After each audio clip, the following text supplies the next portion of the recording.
ఆది కాండంలో మన ప్రభు అయిన క్రీస్తు వారు సృష్టికర్తగా మనకు కనబడ్డారు. స్తోత్రం చెప్పండి, హల్లెలూయా. నిర్గమకాండం దగ్గరికి వచ్చేసరికి ఆయన పస్కా గొర్రెపిల్లగా మనకు కనబడతారు. ఐగుప్తు దేశం నుండి పస్కా గొర్రెపిల్ల ఏ విధంగా ఇశ్రాయేలు ప్రజలను విడిపించిందో, యేసుక్రీస్తు ప్రభు మనందరి కోసం శిలువలో మరణించడం ద్వారా ఆయన రక్షణ కార్యాన్ని సంపూర్తి చేశారు. లేవీకాండంలో యేసు ప్రభు వారు ప్రధాన యాజకుడిగా మనకు కనబడుతున్నారు. సంఖ్యాకాండంలో ఆయన మేఘస్తంభంగా అగ్నిస్తంభంగా మనకు పరిచయం చేయబడ్డారు. ద్వితీయోపదేశ కాండంలో మన ప్రభువుని యేసయ్య మోషే వంటి ప్రవక్తగా పరిచయం చేయబడ్డారు. ఆ తర్వాత యెహోషువ గ్రంథంలో యేసుక్రీస్తు ప్రభువారిని మన రక్షణకు సారథిగా మనం చూడొచ్చు. ఆ తర్వాత న్యాయాధిపతుల గ్రంథంలో మన ప్రభు అయిన యేసయ్య న్యాయాధిపతిగా మనకు కనబడతాడు. రూతు గ్రంథంలో సమీప బంధువుడిగా యేసయ్య మనకు కనబడతాడు. సమూయేలు గ్రంథాల్లో ప్రవచన సారముగా యేసు ప్రభు మనకు కనబడతారు.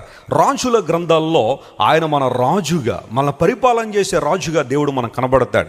దినవృత్తాంతాల గ్రంథంలో దేవుడు మన యొక్క మహిమ దేవాలయంగా, he is the temple of God, మన దేవాలయంగా యేసు ప్రభు మనకు కనబడతారు. ఎజ్రా గ్రంథంలో దేవుడు లేఖకునిగా, ఒక నమ్మకమైన స్క్రైబ్గా యేసు ప్రభు మనకు పరిచయం చేయబడ్డారు.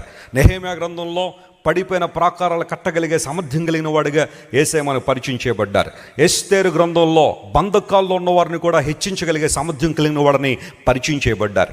యోబు గ్రంథంలో ఆయన సజీవుడైన మన విమోచకుడిగా ఆయన పరిచయం చేయబడ్డాడు. కీర్తన గ్రంథంలో యేసు ప్రభు మన కాపరిగా, ఆ తర్వాత సామెతల గ్రంథంలో యేసుక్రీస్తు ప్రభు మన జ్ఞానముగా, ప్రసంగి గ్రంథంలో యేసుక్రీస్తు ప్రభు మనందరి యొక్క ఉత్తమ ప్రసంగికునిగా లేదా ఉత్తమ బోధకునిగా యేసు ప్రభు మనకు కనబడతారు. పరమగీత గ్రంథాల్లో యేసు ప్రభు పరిచయం చేయబడే విధానం ఎలా ఉంటుందంటే, ఆయన ధవళవర్ణుడు, ఆయన రత్నవర్ణుడు, 10 వేళలో యేసయ్యను మనం ఏం చేయొచ్చు గుర్తించొచ్చిన లేఖనాలు సెలవిస్తున్నాయి. యెషయా గ్రంథంలో యేసు ప్రభు మన సమాధానకర్తగా కనబడతాడు. ఇర్మియా గ్రంథం విలాపవాక్యముల గ్రంథంలో యేసు ప్రభు మన కొరకు విలపించువాడుగా, విజ్ఞాపన చేసేవాడుగా యేసు ప్రభు మనకు కనబడతారు. యెహెజ్కేలు గ్రంథంలో దేవదేవుడు నరపుత్రుడిగా మనకు పరిచయం చేయబడ్డాడు. దానియేలు గ్రంథంలో అగ్నిగుండంలో సైతం 3తో పాటు 4వ వాడుగా ఉన్నవాడుగా యేసయ్య మనకు కనబడ్డాడు. దేవుని నామమునకు స్తోత్రం కలుగును గాక, హల్లెలూయా.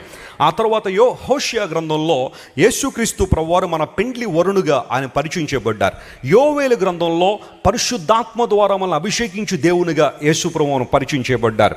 ఆ తర్వాత ఆమోసు గ్రంథంలో దేవుడు మన భారాన భరించువాడుగా కనబడతాడు. ఓబద్యా గ్రంథంలో దేవుడు మన పక్షంగా పోరాడువాడుగా యేసుక్రీస్తు ప్రభు మనకు కనబడుతున్నారు. ఆ తర్వాత యోనా గ్రంథంలో ఆయన మనల్ని క్షమించే దేవుడిగా కనబడుతున్నాడు. మీకా గ్రంథంలో కనికరము చూపుట్టులో ఆయన అసమానుడు అనే మాట లేఖనాల్లో మనం చూస్తాం. హబక్కూకు గ్రంథంలో యేసుక్రీస్తు ప్రభు గొప్ప సువార్తికునిగా మనకు కనబడతారు. ఆ తర్వాత నహూము గ్రంథంలో దేవుడు తన ప్రజల పక్షంగా పోరాడువాడిగా